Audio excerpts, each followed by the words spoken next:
Hey everyone, welcome back to the video. In today's video, I will show you how to fix Airbnb error code 503 on your phone. Let's get started. First, swipe up from the bottom of your screen. Find the Airbnb app and swipe it away.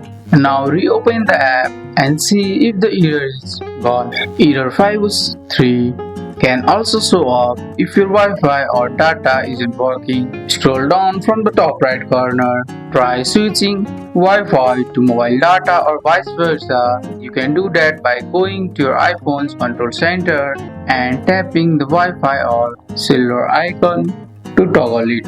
If your app is still not working, open the Safari and go to the downdetector.com, then search Airbnb. If others are reporting problems, it's likely a server issue, or in that case, you will need to wait until they fix it.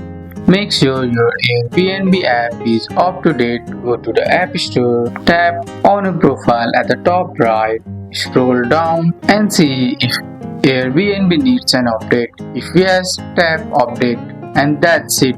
This step usually fixes the Airbnb error 503 from your phone. That's all for today's video, guys. I hope you guys like this video. If you found this video helpful, drop a like, subscribe for more videos. Thanks for watching. See you in the next one.